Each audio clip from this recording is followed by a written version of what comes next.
Hola, cariños! Llegamos a nuestra videoaula de espanhol de número 4. Sou Adriana Pires, professora da Rede Estadual de Ensino do Rio de Janeiro. Em la classe de hoje, vamos conhecer as autobiografias. Não confundam! Na aula anterior, estudamos as biografias. ¿Son iguales? No, jamás. A ver, es un relato donde una persona describe su propia vida, incluyendo los acontecimientos más importantes. Vamos compreender lo dicho. É uma história onde uma pessoa descreve sua própria vida, incluindo os fatos mais importantes. E aí? Tranquilo, não? Entonces, atenção! A autobiografia é um gênero literário não ficcional. O que é contado é verdadeiro, não inventado ou imaginado. Nele, a pessoa narra sua própria vida, geralmente desde seu nascimento até o momento em que a biografia é escrita. Ojo, digo biografia por ser a história da vida, pero como é a própria pessoa que conta, trata-se de autobiografia, vale? Disse que se trata de um texto literário não ficcional, porque, embora os fatos narrados possam ser verdadeiros, não são necessariamente exatos, pois são enviesados pela memória e pelas opiniões de quem narra. O sinal claro de que se trata de um texto subjetivo é que, geralmente, a história é contada na primeira pessoa do singular. Nasci em Madrid el 12 de julio del 2010. Por exemplo, ou seja, eu nasci em Madrid em 12 de julho de 2010. Vejam, yo, primeira pessoa do singular, em espanhol, e eu, em português. Bueno, embora autobiografias escritas na primeira pessoa do plural possam ser obtidas, outro detalhe significativo é que em um gênero ao qual todos temos acesso, pois todos temos uma vida para contar. Óptimo, não? Agora, vamos estudar as características do gênero. Narradas em primeira persona. Por tratar-se de um gênero donde a vida é narrada por el autor del descrito, é natural que casi sempre esté contado em primeira persona del singular, aunque há autores de autobiografia que podem referir-se a si mesmos em plural ou em terceira persona. Em português, narrada na primeira pessoa, por se tratar de um gênero em que a vida é narrada pelo autor da escrita. É natural que quase sempre seja contada na primeira pessoa do singular, embora existam autobiografias que podem se referir a si mesmas no plural ou na terceira pessoa do plural. Texto narrativo. Generalmente se trata de um texto narrativo, pois estás relatando ou contando tu vida. As autobiografias funcionam como as novelas e cuentos tradicionais, com uma introdução, um desarrollo e uma conclusão ou final. Texto narrativo. Geralmente é um texto narrativo, já que você está recontando ou contando sua vida. As autobiografias funcionam como romances e contos tradicionais, com uma introdução, um meio e uma conclusão ou final.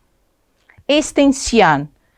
Não existe um limite em la extensão de uma autobiografia que pode ir desde meia página hasta miles de ellas, dependiendo del nível de detalhe que assume o autor del texto. Por exemplo, la extensión de la autobiografía de Borges, antes mencionada, tiene alrededor de un centenar de páginas, mientras una de la escritora francesa, George Sand, Historia de mi vida, tiene casi 500, y solo la primera parte de la autobiografía de Mario Vargas, El pez en el agua, tiene 538 páginas. Uau! Traduzindo. Extensão.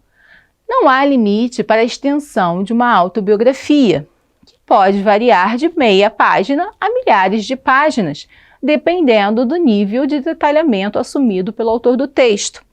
Por exemplo, A extensão da citada autobiografia de Borges tem cerca de 100 páginas, enquanto uma do escritor francês Georges Sand, História da Minha Vida, tem quase 500, e apenas a primeira parte da autobiografia de Mário Vargas Llosa, Os Peixes na Água, tem 538 páginas.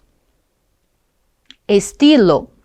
El estilo puede variar de acuerdo con la época y las influencias literarias y culturales de cada persona. Sin embargo, la tendencia es a usar un lenguaje claro y lo más comprensible posible, sin florituras ou excessos de adjetivos. Estilo. O estilo pode variar de acordo com a época e as influências literárias e culturais de cada pessoa. No entanto, a tendência é usar uma linguagem mais clara e compreensível possível, sem enfeites ou excessos de adjetivos. Hasta aqui. Tranquilo, certo? Bien.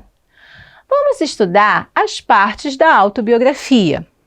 Pero não existe uma estrutura formal para escrever uma autobiografia, nem mesmo a necessidade de se seguir a linha temporal, uma vez que você pode começar pelo final e depois se referir aos primeiros anos ou a eventos nos anos intermediários.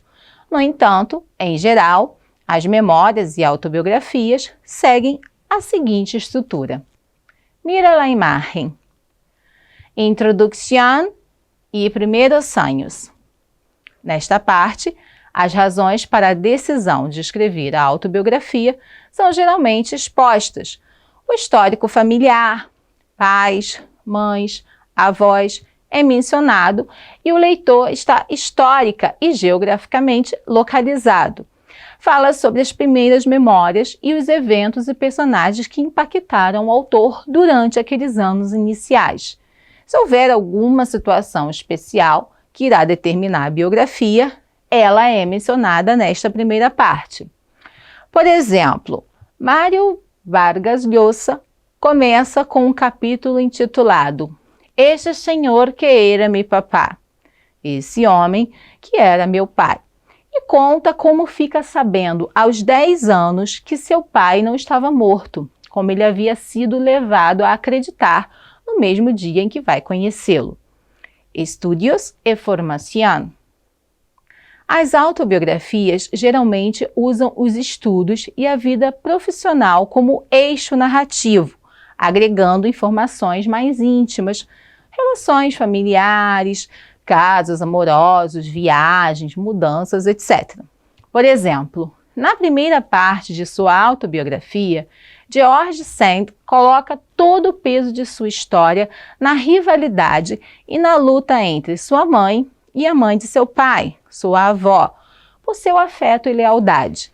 Em torno dessa luta, ele conta sua vida e seus estudos até os 16 anos. Interessante, não? El cuerpo del texto, desarrollo. Neste campo, são expostos os acontecimentos e as reflexões mais importantes ou relevantes para o autor. Geralmente, começa quando ele inicia uma vida independente do núcleo familiar e desenvolve sua vida pessoal e profissional. No exemplo de Vargas Llosa, a autobiografia contém 2 tramas ou desdobramentos. De um lado, a luta com o pai pelo desejo de se tornar escritor, e de outro, sua candidatura e a campanha eleitoral de 1990 à presidência do Peru. Logros, conclusão ou desenlace. Uma autobiografia, como a própria vida, nem sempre tem finais ou finais claros e definidos. Geralmente, o texto pode ser concluído com a indicação das conquistas e apontando os objetivos futuros. Seguindo as memórias de Georges Sand e Mário Vargas Llosa, o primeiro consegue equilibrar e compreender o amor que sentia pela mãe e pela avó e descobre sua vocação como escritora. Mário Vargas Llosa se descobre e consegue se impor como escritor e acaba se aposentando da política ao ser derrotado por Fujimori. Maravilha, não? E a ti? ¿Te has gustado la clase de hoy? Deseo que sí. Besos!